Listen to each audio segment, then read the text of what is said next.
It was an ordinary Tuesday afternoon in a small town that had learned not to expect much. The kind of town where everybody waves, but nobody asks too many questions.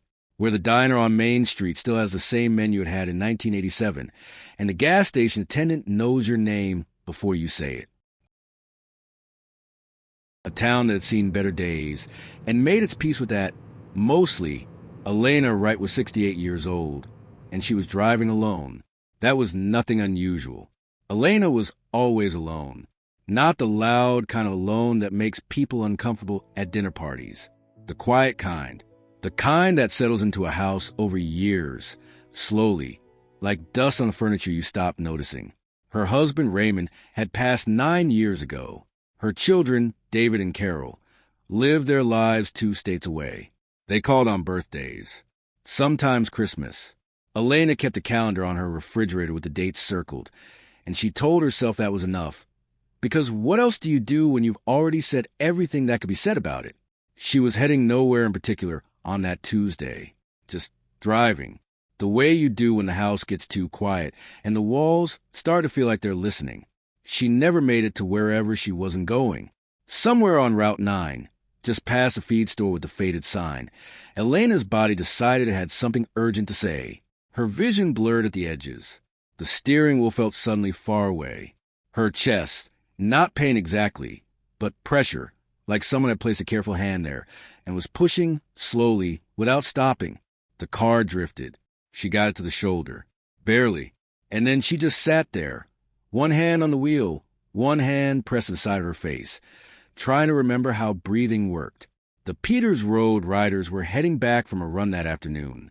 7 of them, riding loose formation the way they always did on that stretch of Route 9, the one that opens up just past the feed store and makes you feel, for about 30 seconds, like the world is wider than it actually is. Marcus, the club president, saw it first. A sedan on the shoulder, sitting wrong. Not parked. Stopped. There's a difference, if you know what to look for. He slowed without signaling. The others followed. No one said anything. They just pulled over. Elena looked up when she heard the engines go quiet. 7 men on motorcycles, standing in the afternoon light, looking at her with expressions she couldn't quite read. She thought, I must look terrible. She thought, I don't have the energy to be afraid. Marcus was already at her window, not rushing, moving the way you move when you don't want to startle someone who's already been startled by life. Ma'am, you doing all right in there? Elena looked at him for a moment. A big man, weathered hands, eyes that had seen enough of the world to not be surprised by much of it. He was looking at her the way you look at someone when you've already decided you're not leaving until you know they're okay. I don't think so, Elena said, and then, because she had been raised to be honest even when it was inconvenient. No, I don't think I'm all right at all. Marcus reached through the window and put his hand over hers on the wheel. All right. You're not alone anymore. We've got you.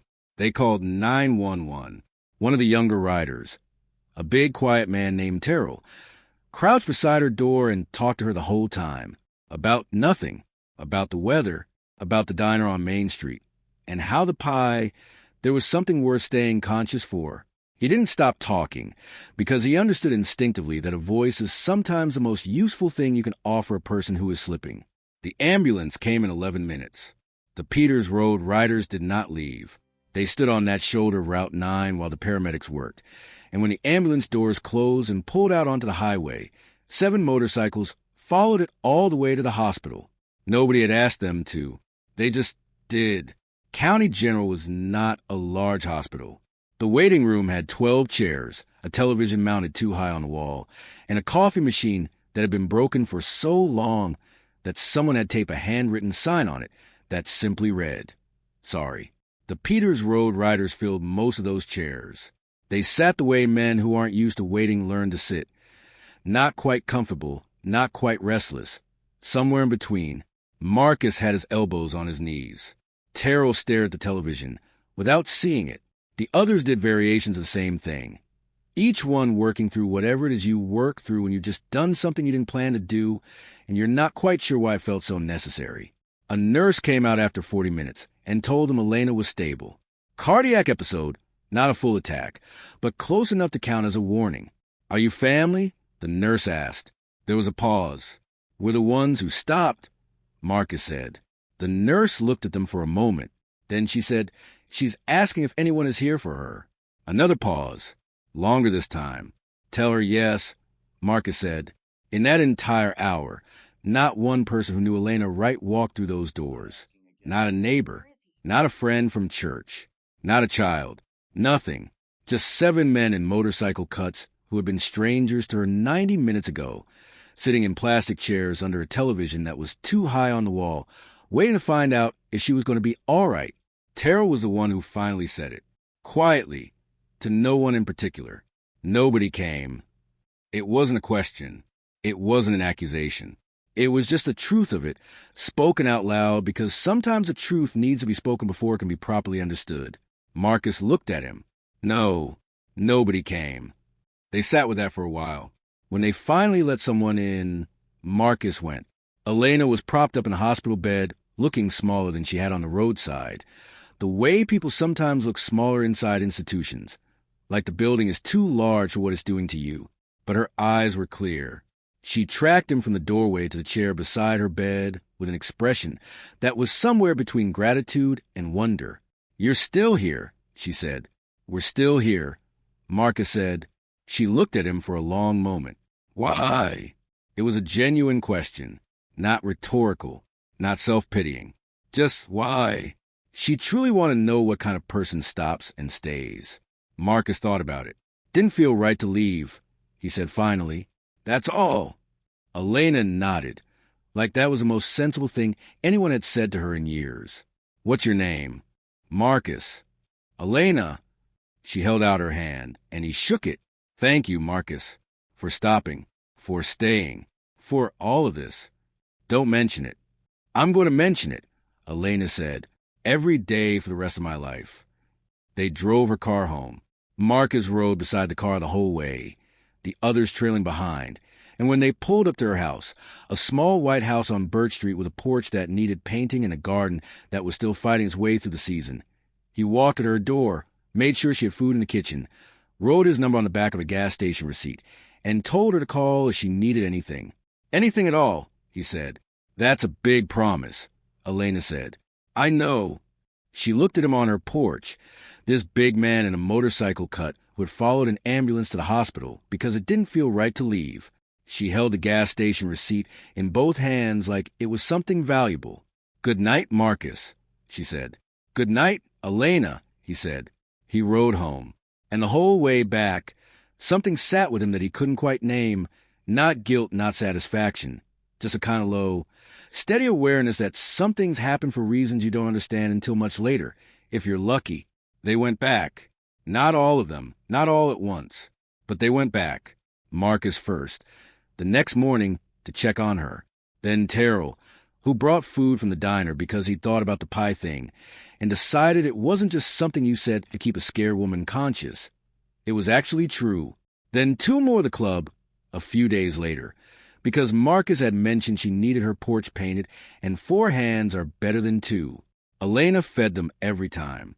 That was how it started, not with a dramatic gesture, just with food on a table and people sitting around it. The most basic human thing in the world. She had a way of listening that made you feel like what you were saying actually mattered, not the polite listening of someone waiting for their turn to speak. Real listening, the kind that cost something. Terrell talked to her once for 3 hours about his father, a man he hadn't spoken to in 15 years, and afterward felt lighter than he had in months, like she had helped him put something down that he'd been carrying without knowing. And she taught them, not in lectures, not with rules, just in the way she lived. The small, consistent choices she made every day that added up to something larger than any single act. She brought food to her neighbor who'd broken her hip. She wrote letters to people by hand. She left her porch light on after dark because she'd read once that a lit porch tells people a house is safe. And she liked the idea of her house telling people that. "You do all this for strangers?" Terrell asked her once. Elena looked at him. "Everyone is a stranger until they're not," she said. "The distance between a stranger and a friend is usually just one moment of deciding." Terrell thought about that for a long time. The Peters Road Riders had spent most of their lives being looked at sideways. Grown men on motorcycles, cuts on their backs, gravel under their boots. They'd learned early that the world made up its mind about you before you opened your mouth. They were used to it. You can get used to almost anything. But Elena Wright looked at them and saw something else entirely. She saw the men they actually were, the veterans, the fathers, the tradespeople, the ordinary people with calluses on their hands and a code in their chest that said you don't leave someone on the side of the road just because nobody's watching. She saw them, and they felt it, somewhere between the first visit and the fifth, between the painted porch in the Sunday afternoons and the food that was always on the table. Somewhere in all of that, Elena Wright became something to them that none of them had the exact word for. Not a client they were helping, not a project they'd taken on. Something closer than that. Something that felt unexpectedly and without anyone planning it, like family.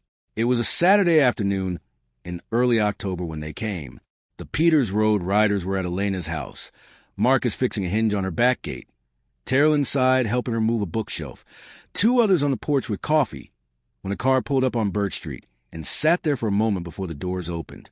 A man and a woman, mid-40s, well-dressed in the way of people who live in cities, and have stopped noticing that they dress differently from everyone else. They stood on the sidewalk looking at the house, and something about the way they stood, close together, like they were holding each other up, told Marcus everything he needed to know before a word was said. He put down his tools and walked to the front of the house. They saw him coming, and something flickered across their faces. Not fear, something more complicated than fear. "We're here to see Elena Wright," the man said. "I'm David. This is Carol. We're her children." Marcus looked at them for a long moment. The kind of look that doesn't need words because everything necessary is already being communicated. Then he said, "I know who you are. Come on."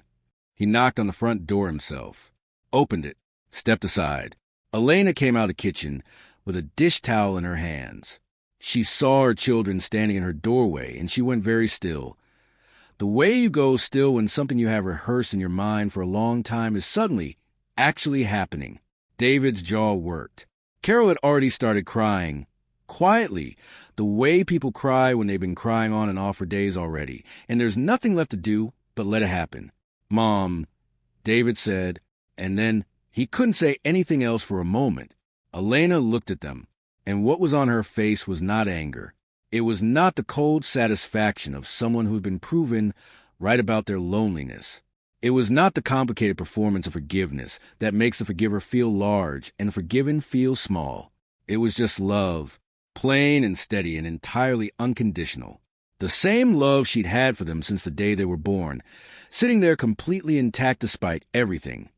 Despite the years and the silence and the birthday calls and the 2 stayed away, like something that had simply decided not to die. She turned to the room.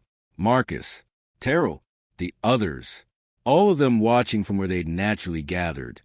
The hallway, the living room doorway, the porch through the screen. "David," she said. "Carol, come inside." She walked them into her living room. And there, in the small front room of her small white house on Birch Street, with the bookshelf Terrell had just moved and the afternoon light coming through the curtains and the smell of whatever she'd had on the stove, she looked at her children, and then at the men who had stopped on Route 9 when they didn't have to, and she said, "I want you to meet my family."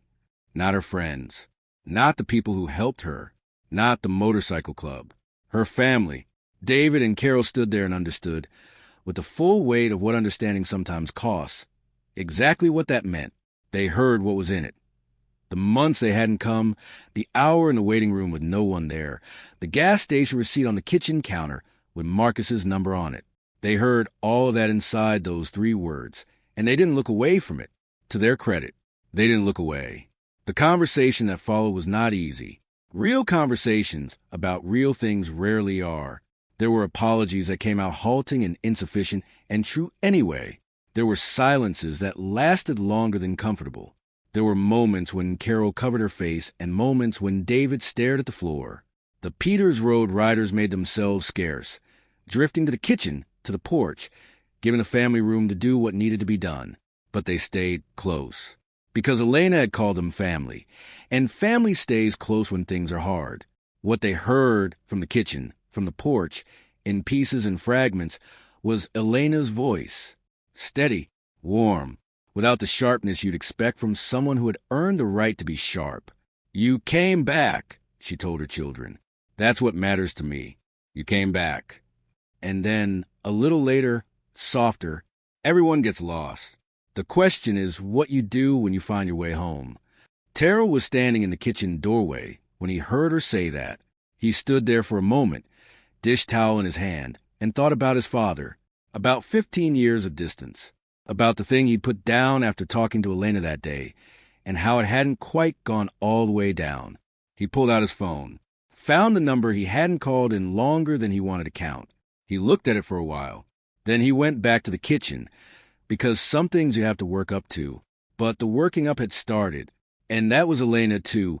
Her goodness, spreading out from her the way warmth spreads from a lit porch into the dark, telling people the house is safe. The Peters Road riders stayed for dinner that night. So did David and Carol. Elena cooked for all of them, more food than her small kitchen table could technically hold, which meant some of them ate standing up or perched on countertops. And somehow that just made it better, made it feel like something real, which it was. David helped Marcus wash the dishes afterward. They didn't talk much, but somewhere between the rinsing and the drying, David said, "Thank you for being here, for all of it." Marcus handed him the next dish. "Your mother's easy to show up for," he said. "She makes it easy." David nodded, slowly. "Yeah," he said. "She always did." Elena Wright turned 68 years old alone. She won't turn 69 that way. Not because her children came back, though they did, and they keep coming. Not because 7 men on motorcycles decided she was worth stopping for, though they did, and they keep stopping by. But because Elena herself had never stopped being warm, being generous, being the kind of person who leave the porch light on so strangers know the house is safe. She had kept being that person through all of it, through the quiet years and the long silences and the birthdays circled on the refrigerator calendar. And the world had finally caught up with what she'd been offering all along. The Peters Road riders didn't save Elena Wright on Route 9. She had already saved herself, long before they got there. They just stopped, and sometimes that's enough. Sometimes stopping is everything.